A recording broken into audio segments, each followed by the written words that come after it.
Hi all. അപ്പോൾ 100 days trading ചാലഞ്ചിൻ്റെ പുതിയൊരു വീഡിയോയിലേക്ക് എല്ലാവർക്കും സ്വാഗതം. അപ്പോൾ ഇന്നെടുത്ത ട്രേഡും കാര്യങ്ങളൊക്കെ അവിടെ കാണാം. ഫ്ലാറ്റ് ട്രേഡിൽ ഒരു ട്രേഡാണ് എടുത്തത്, അത് എസ് എൽ അടിച്ച്. ഇവിടെ ഓർഡറിൽ പോയി നോക്കുകയാണെങ്കിൽ അതാണ് ബാങ്ക് നിഫ്റ്റീൻ്റെ ഒരു പുട്ട് ഓപ്ഷനാണ്. 10.55 10.57 എക്സിറ്റ് അടിച്ചല്ല എസ് എൽ അടിച്ചു. അപ്പോൾ ആ ഒരു ട്രേഡ് മാത്രമേ ഇന്നെടുത്തിട്ടുള്ളൂ.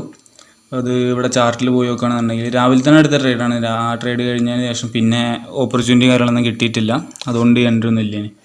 ഓക്കെ, ഇനി ഇവിടെ നോക്കുകയാണെന്നുണ്ടെങ്കിൽ ഇതാ ഈ ഒരു ക്യാൻഡലിൻ്റെ ഒരു ഹയർ ടൈം ഫ്രെയിം ലിക്വിഡിറ്റിയാണ് ഈ ക്യാൻഡലിൻ്റെ ഹൈ എന്ന് പറയുന്നത്. അപ്പോൾ ഇവിടെ ടാപ്പ് ചെയ്ത സമയത്താണ് എത്ര ടൈം പറഞ്ഞതിന് 10.55 എൻട്രി എടുത്തത്.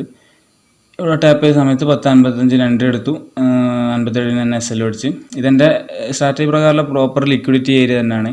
അതിനുള്ളൊരു എക്സാമ്പിൾ ഞാൻ അവിടെ കാണിച്ചു തരാം. മുന്നേ മാർക്കറ്റ് ആക്ട് ചെയ്ത് ഈ ക്യാൻഡലിൻ്റെ ഒരു ഹൈ ഉണ്ടല്ലേ, ഇവിടെ മാർക്ക് കാണിച്ചു തരാം. ഈ ക്യാൻഡലിൻ്റെ ഹൈ തൊട്ട് മുന്നത്ത് ഈ ക്യാൻഡലിൻ്റെ ഹൈ ബ്രേക്ക് ചെയ്ത് ലോ ബ്രേക്ക് ചെയ്ത് ഈ റെഡ് ക്യാൻഡിൽ, അതിനുശേഷം ആ റെഡ് ക്യാൻഡലിൻ്റെ ഹൈ ഒരു ലിക്വിഡിറ്റി ഏരിയയായിട്ട് ആക്ട് ചെയ്യും. അതുകൊണ്ടാണ് അവിടെ ടാപ്പ് ചെയ്തിട്ട് മാർക്കറ്റ് കുത്തനെ താഴോട്ടേക്ക് ഇറങ്ങി പോകുന്നത്.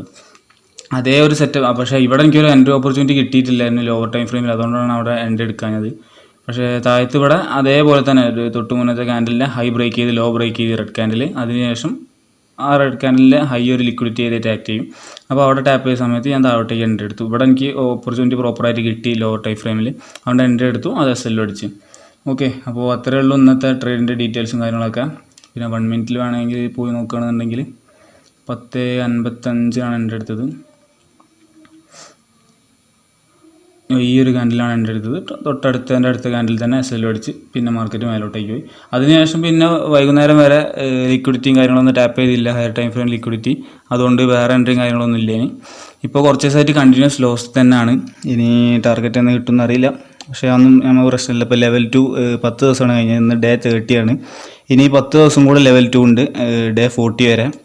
അപ്പോൾ അതുവരെ എന്തായാലും ഞാൻ ഈ സ്ട്രാറ്റജി തന്നെ പ്രോപ്പറായിട്ട് ഫോളോ ചെയ്യും. അതിൽ ടാർഗറ്റ് വരാം, സ്റ്റോപ്പ് ലോസ് വരാം, എന്ത് വേണമെങ്കിലും വരാം. അതിൽ ടാർഗറ്റ് വരികയാണെന്നുണ്ടെങ്കിൽ നല്ല രീതിയിൽ പോകും.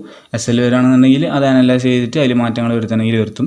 എന്തായാലും 10 ദിവസം കൂടെ കറക്റ്റായി ഈ സ്ട്രാറ്റജി തന്നെ ഞാൻ ഫോളോ ചെയ്യും. ഇതിൽ ഓവറോൾ ലോസ് ആയാലും പ്രശ്നമില്ല, ടാർഗറ്റ് ആണെങ്കിലും പ്രശ്നമില്ല. ഓക്കെ, അപ്പോൾ അത്രേ ഉള്ളൂ ഇന്നത്തെ വീഡിയോ. പുതിയൊരു വീഡിയോ ആയിട്ട് നാളെ കാണാം. ഓക്കെ.